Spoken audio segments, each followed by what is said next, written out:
Speaking the truth about money is for anyone ready and willing to examine their negative thinking about money, let go of the false narrative of the scarcity mindset, and has the courage to change the way they think and talk about money. My name is Martin Coward, former Fortune 100 wealth manager turned prosperity mindset coach on a mission to eradicate the scarcity mindset from our planet. Each week, we share stories with extraordinary people changing the future by changing the way they think about money to the truth. We are powerful human beings with infinite resources, including money, to create a world of abundance and prosperity for everyone to enjoy. Let's get started. Good afternoon, and welcome to today's broadcast of Speaking the Truth About Money with Martin Coward and Joy the Wise Woman. I am both Martin Coward and I am also known as Joy the Wise Woman. Joy the Wise Woman is my divine avatar, my divine intuition that guides me through this broadcast and most everything else in my life. But I'm so excited today to be talking with you as we share stories about transformation and truth about our relationship to money and finances and the world. Because what we know to be true is that so many of us in our culture put too much power into money and in our beliefs of our own self-worth. And so we find that if we can just tell the truth, we find out that guess what? Money has nothing to do with my self-worth. But I'll tell you something, as a mindset coach and as a spiritual mindset coach, our worthiness, anybody struggling with any kind of money issue, it always comes down to a worthiness issue. It's always a worthiness issue. So that's why we have these conversations, so that we can break through that story that I'm not worth it, because we are worth it. We are powerful men. In my case, I'm a powerful queer man and a teacher connected to Joy the Wise Woman, who can change the world if I let go of that old belief I'm not good enough or I'm not worthy. So that's what we talk about today in these shows. We talk about the truth about ourselves and about the world. And I'm so excited today to have a fellow gay coach, a man of color, who I met recently, Freddie Sanders, who is a divinity coach. He's connected to spirit. And he and I, when we first met, I was like, oh my God, brother, you're like the black version of me. You know, you get it. It's all about bringing people into the heart. It's all about bringing people into the truth of who they are, where our power is, so we can unlock those superpowers and we can create change and transformation in the world. So Freddie, I'm so grateful that you're here with me today to talk about your story. And where I'd like to start, people always are curious. Let me ask you one question first. Tell me a little bit about your spiritual life growing up. My spiritual life growing up. Well, I grew up in a very Christian-based household. Yeah. So my parents divorced when I was about 6 years old. So I primarily lived with my mother, and I visited my dad on weekends. But both ends were Christian-based values. I would say my father more so than my mother. Whenever I went to visit my father on weekends, it was mandatory that we go to church. So I grew up, in a very Christian-based environment. And as I got older, I took on a lot of those, sort of almost dogmatic values. And the older I got, I recognized that, those rigid values didn't really resonate or serve me. Right. The holistic part of me. And I didn't really have the language for it then, but definitely do now. Yeah, it sounds like to me, I grew up in a Christian environment too, in the Deep South, and I Mm-hmm. will Yeah, say same all here. that dogma and all that you got, all that belief structure is Mm-hmm. really, for me, was keeping me from the divine connection that I was so looking for. And Exactly. I had a little place I like to go called the Monkey Tree, where I'd go sit with my divine presence, and that whatever that I know, I call that Joy the Wise Woman today. I didn't know what that was when I was a little boy, but I knew I loved sitting in that tree, and it was a different relationship. That Jesus sitting with me in that tree was a lot different than the Jesus they were telling me about in that Bible school class. Yeah. And I would imagine that might, but it did influence me, and it did trigger me to think there is something bigger going on than what they're teaching me in Sunday school. Right. So Exactly. I just wanted, I'm just curious about that, because I don't know very many people who use the word divinity coach. Mm-hmm. So we're going to get to that in a minute, but before we do, I want to hear a little bit of your story of who you were before you decided to become a coach. What made you decide to become a coach, and then why a divinity coach? Tell us a little bit about your story. Of you haven't always done this. Who were you before, and what got you here? And tell us a little bit about that. Yeah. So I'm originally from Baton Rouge, Louisiana. And I've always been very artistic and creative. Mm-hmm. So I got my undergrad degree from Louisiana Tech University in computer information systems because I was told that, I need to major in something where I can get a job after. Yeah. Unfortunately, a lot of people were told that. And so everybody who graduated in that field at that time couldn't get jobs when we graduated. So I took a different route and went more into graphic design because I'm a self-taught graphic designer. So I went more the web design and graphic design route.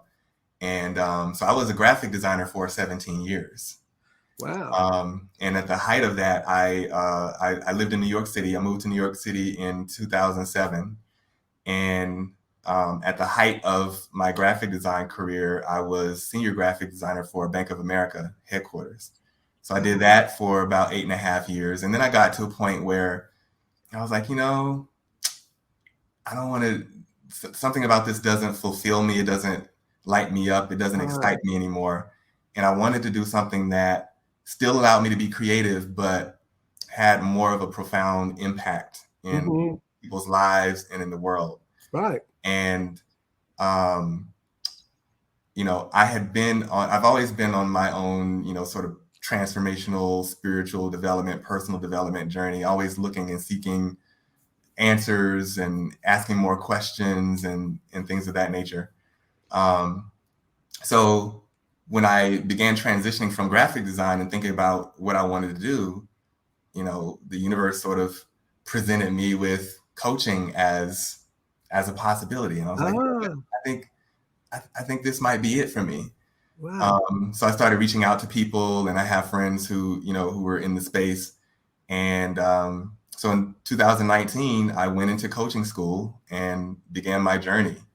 And I'm trained in what's called ontological coaching, which is a branch of philosophy that focuses on beingness and the human condition and human experience. Yes. So, we deeply explore our worldview and our language and our interpretations and meanings and how our language shapes our lives. And so if we want to, the assertion that we make in the school is if we want to transform the world or shift the world, then we get to begin with our worldview and our language that has shaped the world that we've created, So I love that. That's where my journey started. Yeah.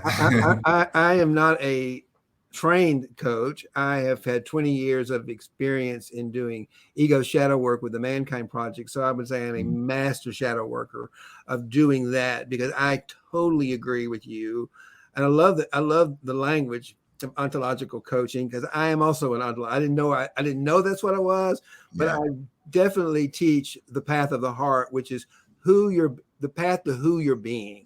When we're in our being, when we're in our, as we checked in a while ago, when I am being the loving presence of the universe, when I am being the creator of the universe. That's it. That loving creator of the universe, there is nothing we cannot do. Absolutely. And that's what I so much loved about you when I met you, was that you said, wow, we both do the same thing. If we can bring more people into who they're being, when they know who we are is the creator of the friggin' universe, there's nothing we can't do, right? Exactly. Yeah, it's kind of exciting. It's exciting. Yeah, it's very exciting. And the beauty of that is, like you said, it's, when people know who we really are. But what I learned through my journey and my process is that it was about first me learning who I am. Right. Yeah. Right. I love that. We can't, I see it so many times with people who are doing what we're doing, and they're talking about what it's like to be there, but you can't bring anybody into heart space. You can't bring anybody into this way of being until we've been enlightened and we're in that being ourselves. Exactly.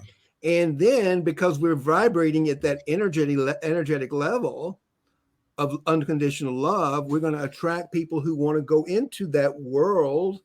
I call it heart space. Jesus called it kingdom of heaven. Joe Dispenza calls it the quantum field. It's all the same high level creative energy force that creates everything of unconditional love. Isn't that exciting? Very exciting. It energizes me every day. I know. I get it every morning with Joy and say, Joy, what miracle are we going to perform today? So what miracle are you going to perform today, my friend Freddie? Do you have a name for that divine part of yourself like I do, or do you just know it intimately? Tell us a little about your relationship with that divine part of Freddie. It's really interesting that you asked that question, because, for a long time, I used to wear this, what I would learn later is really just a narrative of a recovering perfectionist. And that served me for a period of time. But, what I recognize is that I get to rename myself and shift that narrative, because what was happening with the recovering perfectionist is I kept encountering like scenarios that required me to recover. And I was like, you know what? That's not really serving me anymore. So who am I? Who do I desire to be? Who am I creating and generating and manifesting myself to be? So I played around with two words, and I combined two words together. So one of my core values is freedom. And another word that I love is phenom. So I combine those two words together. So my word for how I describe me is a phenom. Oh, I love that. You know what I really loved about your story? It's something that I've discovered too, is a 24-hour cycle. As I've gotten closer and closer to Joy, we have to recreate our agenda every single day, because the agenda that we created yesterday, as noble as it was, will not serve. It becomes Martin's agenda. And I have to surrender that agenda every single morning. It's kind of like a little bit of a death of my ego every morning, and say, Joy, what are we doing today to change the world? How am I serving you, Joy the wise woman? How am I serving you, the divine, today to make a difference in the world? I have to do that every single day. What about you? Or have you even thought about that? No, I have thought about it in my own way. Yeah, that's what I want to hear. Yeah, your way of seeing that. That's my way of seeing it. I want to hear Freddie's way of seeing it. Right. It's interesting because I often, when we have casual conversations with people, we often hear, so how was your day? Or how's your day going? And that occurred to me. It occurs to me now as that asking it in that way sort of makes it sound like, life is just happening. That life is happening to me, and that I just wake up and I'm just sort of like sitting around waiting to see what's going to happen and what, what's going to happen to me today so that I can react to it.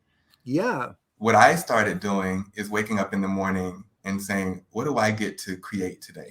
Yes. Yeah. What do I create today, and what can I give? What do I have to offer today? Yes. Yeah. Isn't that a different, isn't that a wonderful mind shift? Yeah, It it's takes, a different mind. It's a mind shift, and it's a different energy that I get to approach every day with intention.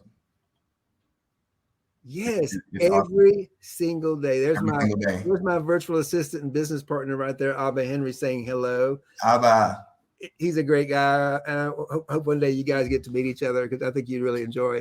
Yeah. His spiritual name is Christ the King. Ooh. Because when I met him, I said, "You are a king," and the love in his heart, the generosity of his heart, is the same as what I experienced from Christ. We all have a Christ within us, by the way. Absolutely. It wasn't Jesus' his last name. It's that divine spark of light. That's what Christ is. Yeah. And he is that divine spark of energy. And I just, like you are. I mean, that's what I love about you. I mean, I see that, I experience that, I feel that. And I'm sure that the people that you work with and people in the world see that in you, see that divine light of love and unconditional love. And as a coach, as a divinity coach, I know how much you love pulling people into this light, especially men of color. Yeah. Talk to me a little bit about some of the experiences, some of the men of color that you've really had some breakthroughs with, that you want to share with the world, where people, maybe some of your biggest breakthroughs with people that you feel comfortable sharing with the world. You don't have to tell their name, of course, but Yeah. You know, what comes up for me is, you know, recently, this past week, I had a sort of consultation. We call them, in the coaching world, we call them discovery calls. I had a discovery call with the gentleman, man of color, and you know, I went into the call not, you know, as with most, you know, new potential clients that I talk to, not really knowing what's going to happen, not knowing what they're going to come to me with, you know, all that kind of stuff. Yeah.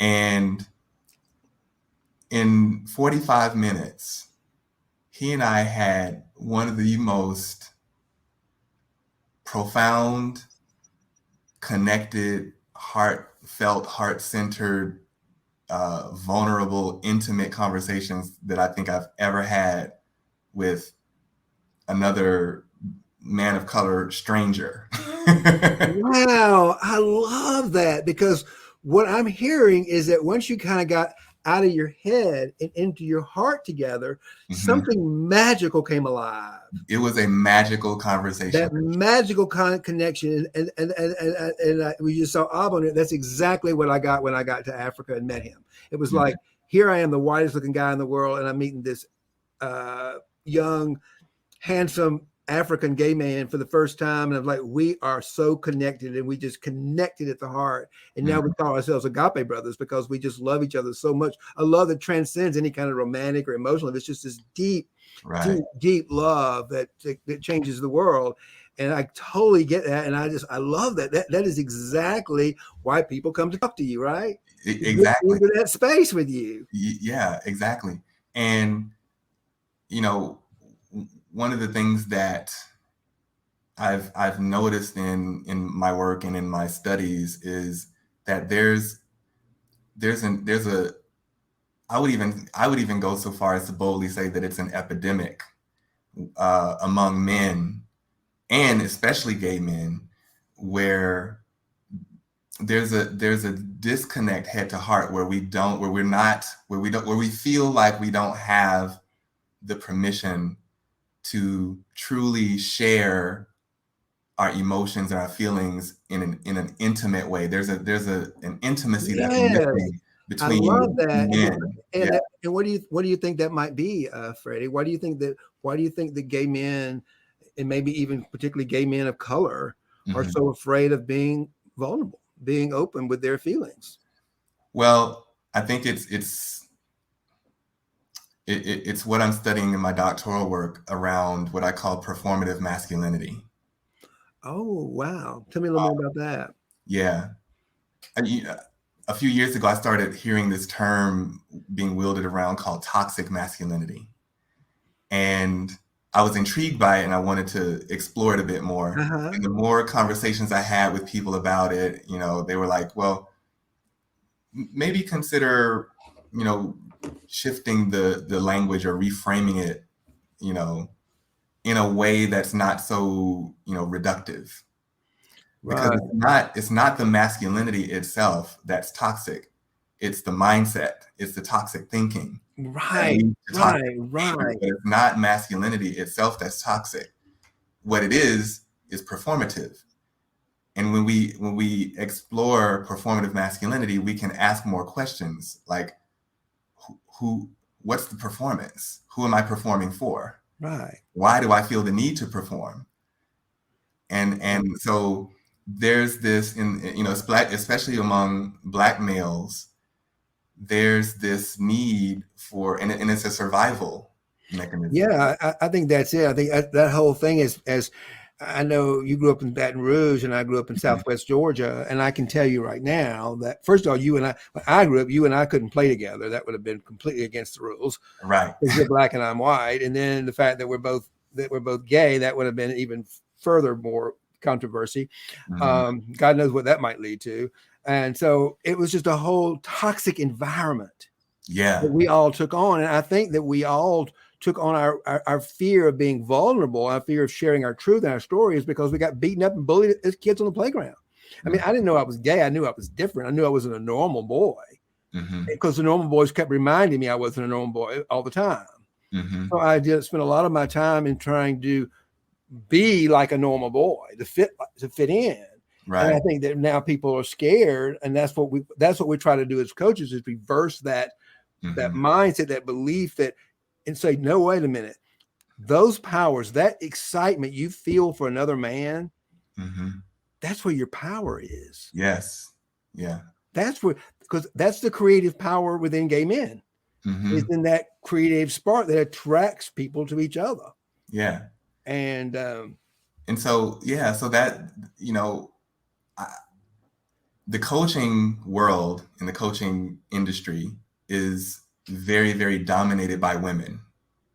Yeah. It's the mental health, the emotional health and wellness space is dominated by women. And I see, even when I was in my coach training, I saw a lot of women in my school, in my cohort, saying, I'm about empowering women, which is great, totally needed. But where's the male empowerment? And that's what really lit a fire within me. Yes, me too. I got you. Yeah. Like I want to empower men, because men get to be empowered as well. Yeah. Exactly.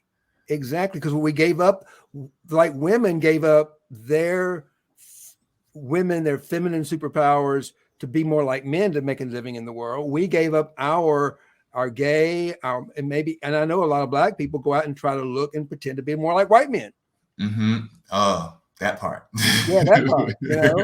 And what we're saying, wait a minute, we're going to empower you to be I'm going to empower you to be the Blackest, the queerest, the most authentic man, because that's where your power is, right? Yeah. And it's funny, one of my favorite shows, what has become one of my favorite shows now, is RuPaul's Drag Race. Oh yeah, because there are such profound elements of that empowerment and divinity energy, that divine energy, where people, find and search the really deep, authentic, vulnerable parts of themselves through the process of that show, and you get to watch these humans unfold in a really powerful way. And I love it. Like, it's so fascinating for me to watch, and it I would say it has, even in a lot of ways, impacted my coaching with I'm sure, because you're seeing people going on stage being very, very authentic. Yeah. That is authentically who they are. Yeah. I want to touch on something that I'm starting to play with as a coach, I work mostly with gay people, gay men mostly. And I go to an Episcopal church. It's a wonderful, Christ-centered, very inclusive church. But the rector said, we want to get more. We want to be more of a. We want to get more inclusive of the LGBT community. Pride's coming up, so I'm thinking, well, what? How do we get them? Well, first of all, we got to get them to trust us. We got a trust issue with the Christian church. So this is what I believe happens. Somewhere along the line, I know where it happened. It happened when they became part of the Roman Catholic Church. They put Jesus. Jesus, in my observation, was fully human and fully divine. That was the whole point. He's fully human and fully divine. And when they decided to create a church or religion around him, they decided to elevate him up to divinity, made him chaste and celibate and all that nonsense. And then they decided to make Mary Magdalene a prostitute, which put women down. Right. And that's where we got off. And we got to go back and we got to unpack that story to the truth, because the truth is this, and I would love to hear your comment about this. The truth is this: he was fully human, he was fully divine, which means that if you like something as a human being, he liked it as a human being. Why would God create something as wonderful and as exciting as human connection through sex, making love, and deny it of himself coming into the world fully human, and go through all that agony on the cross without enjoying the pleasure of life? It makes absolutely no sense. Yeah. The problem is, and why it needs to be corrected, is because by making him a better than, which is completely nonsense in the world of the heart space. There's no one superior to another. That was the point of his teaching. But by making him superior to the human, it makes gay men, it makes me feel like when I'm having a sex with another man, there's something that's beneath the divine. It's not. It's not. And that's what's got to be reconciled. That's that truth that and there's a wonderful piece of gospel called The Secret Gospel of Mark. I don't know if you're familiar with it, but it's only about a page. And it talks about Jesus rescuing a young man from the death and spending about 8 days with him, teaching him about the kingdom of heaven. It's a pretty cool gospel. But I would love to hear what your thoughts are on that idea of coming back to really telling the truth that Jesus was, if you really believe the Jesus story for what it was, that God came in to love the world, fully human, fully divine, it certainly has to include sexual relationships with other human beings. Yeah. I haven't given that particular nuance that much thought, to be honest. Now I read a book recently called Conversations with God by Neil Donald Walsh. I'm familiar with that book. Yeah. So it's several books. It's a several book series. And in book 2, he talks about, and he hears the voice of God talking about sex and how these stories and these narratives in religion sort of diminish and reduce sex and sexuality in such a way that it creates these stories and these narratives that are untrue, that are like they're false narratives. Yes. And so for me, like it has me to question everything, not just that one part, but the whole kit and caboodle. Yes. I only pay. I am a spiritual teacher, and Jesus is my master, and I really pay attention to the wisdom teachings of Jesus, and everything I know about Jesus from that lens, from the lens of a man who came to teach a path to the heart, a path to the kingdom of heaven, a path to the heart we call it today, that when you begin to see his teachings and his life as an example of a path to heart, a path to higher levels of consciousness, everything changes. Then the stories, then those old narratives don't make any sense whatsoever. They just don't make any sense. Like what I'm talking about right now, it makes no sense that God would have come, poured himself incarnate as an example to show people, you know what, I am fully human and fully divine, and so are you. And I'm coming down to show you how wonderful life is on planet Earth. Right. Right. Yeah, and it's just, and so I'm on a mission to let go of those false narratives, because I think that false narrative in itself is one of the shadow beliefs that keeps gay men from truly loving themselves for who they are. Yeah, yeah. And then there's this underpinning of, patriarchy, Yeah. and this whole, like, the whole narrative is very, what we call anthropocentric. It's very humans are the center of the world. Humans are, the one and only dominant species in the entire universe. And so when we see that these narratives that we create are centered in that way, and we challenge that, it puts things in a more realistic exactly. Absolutely. I love that, Freddie. That is phenomenal insight. Because who determined that God, what we call God, is a man to begin with? I'll tell you who determined it was the head of the Roman Catholic Church. Right. Or human, for that matter. Or another, I can tell you that it wasn't God. Exactly. It was another human being. It was another who did it for some reason to get control over some other human being. That is exactly why it was done. Yeah. It was done because it was one human being, and that's why the whole religious establishment came out in the first place. It was a way to separate people from God, saying you got to go through me in order to get to God, which is in itself absolutely crazy. Because I mean, the most powerful words in Scripture are "Be still and know that I am God." Yeah, and that right there is why I'm so passionate and why I coined myself a divinity coach. Got it. Because it's about awakening people to their own inner divine authoritative power to create, generate, and manifest their lives in a manner that aligns with their most authentic and grandest vision. Exactly. And I love that word, authoritative self.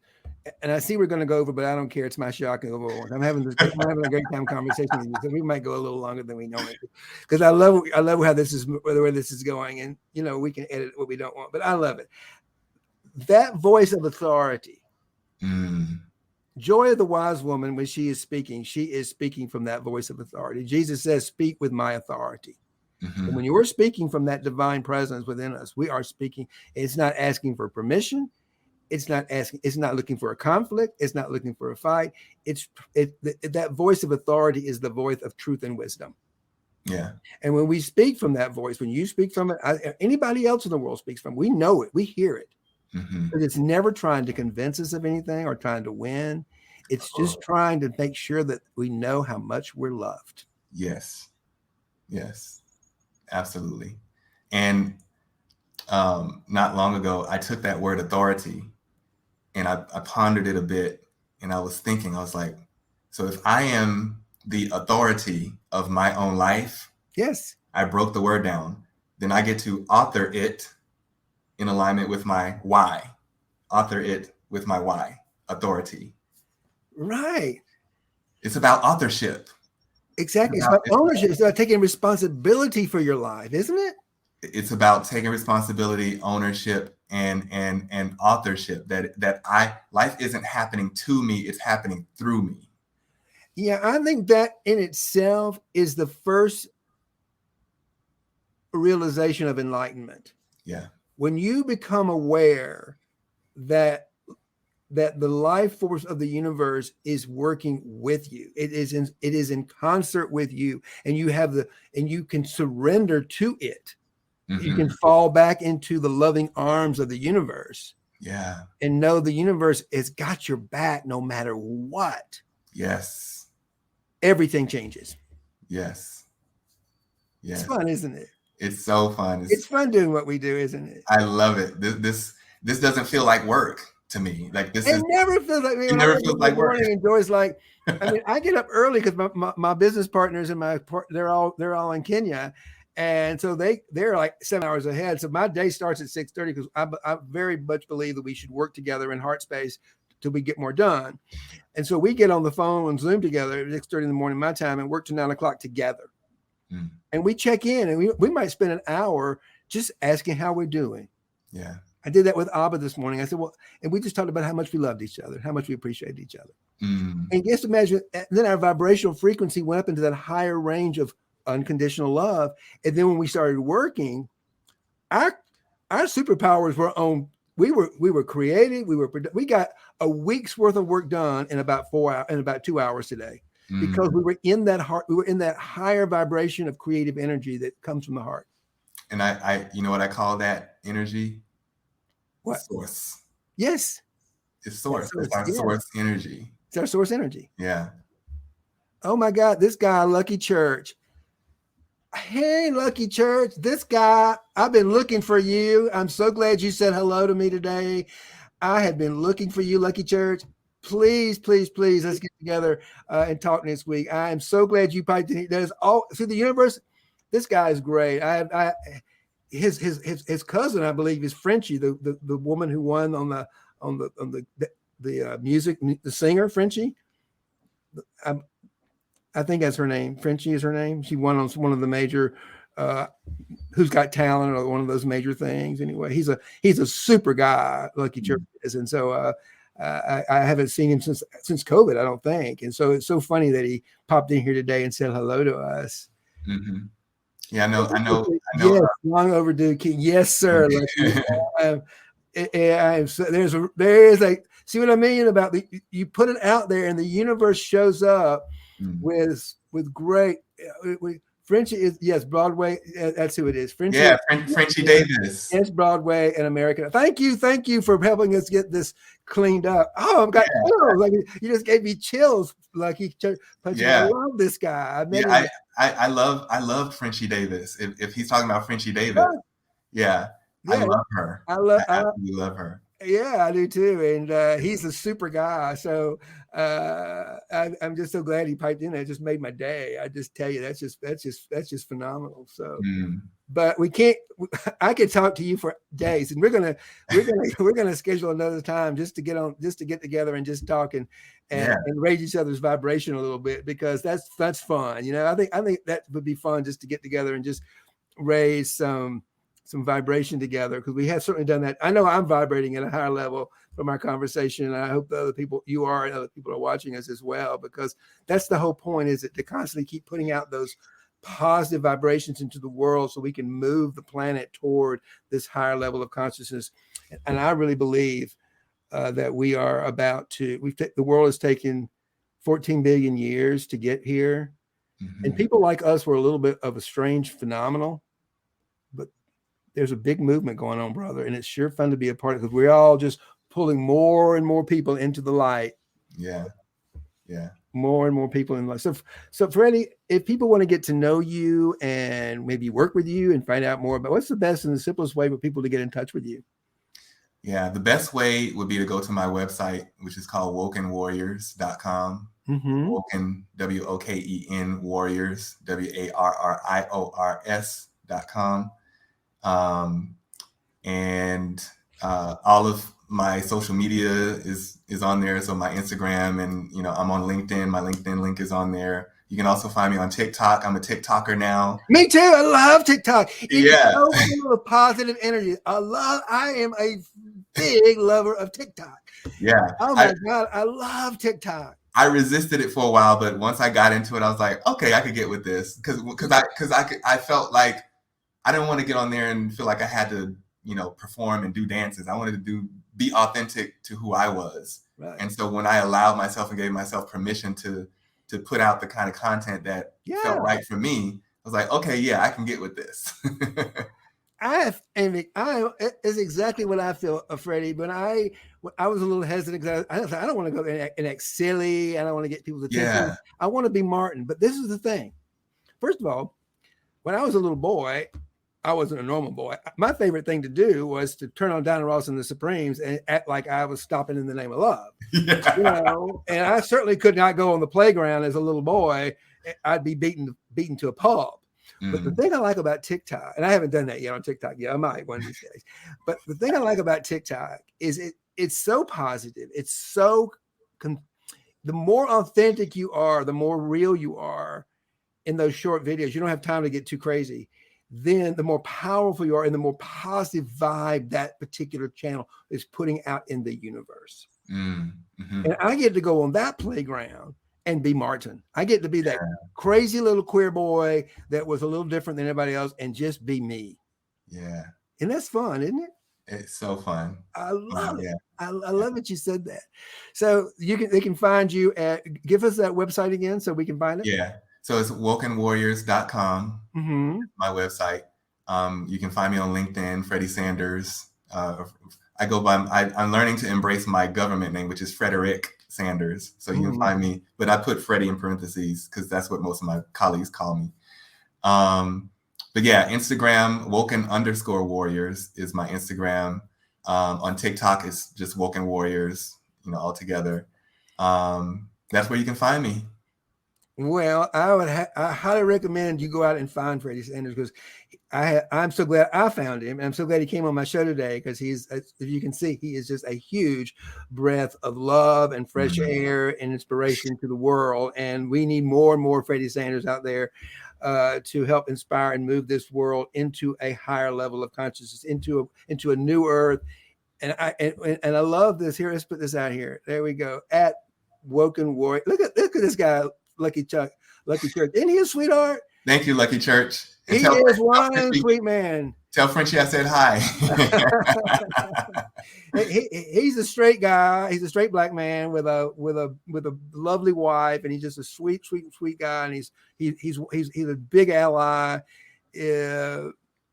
What did he say here? Martin is I'm a millennial.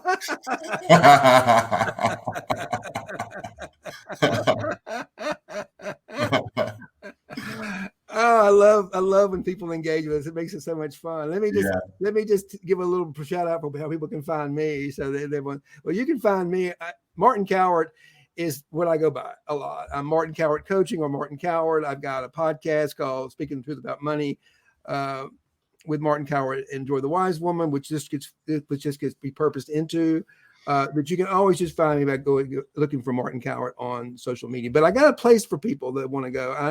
I'm doing a free 1-week workshop to help people understand who they are and what their mission is. That's coming up in the middle of May, and it's free. It's a 5-day workshop, about an hour a day, to help you. It's a hero's journey. It's to help you really find out who you are, like we have. Who is that authentic queer man that's in you? I work largely with gay men, but who is that authentic man? Who is that divine superpower within you?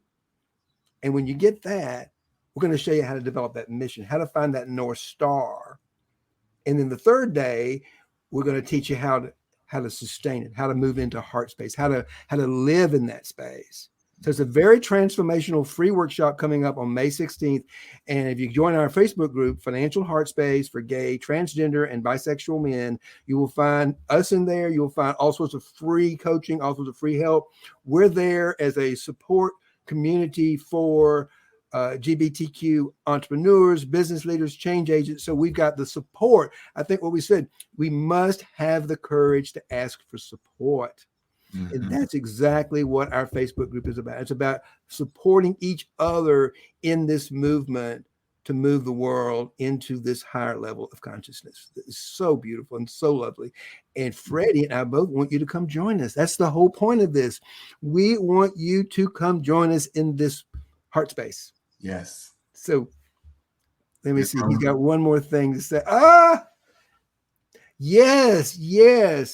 Ooh. The divine feminine is so powerful. It's so powerful. Lucky, I can't wait. I'm coming to the city. I don't get to the city, but I will come to the city, and we're going to have lunch next week. I would love to see you, brother. I'm so glad you typed in here. So that's where you can find me, Financial Heart Space for Gay, Transgender, and Bisexual Men. Look for me over there. And in the meantime, may love and prosperity prevail. Thank you so much for listening to today's episode. If you are listening on iTunes, Spotify, or wherever you are, please leave me a rating and review. Let me know what you appreciated, where we can improve, and any topic you want to know about for future episodes. If you would like to find out more ways you can participate in the abundance mindset and prosperity living movement, join our private Facebook group, the Financial Mystics Sanctuary. If you are a gay, transgender, or bisexual man, ready and willing to explore how negative thinking about money is impacting you and our tribe, join our private Facebook group, Financial Heart Space for Gay, Transgender, and Bisexual Men, a sanctuary for LGBTQ business leaders to love and support each other. May love and prosperity prevail.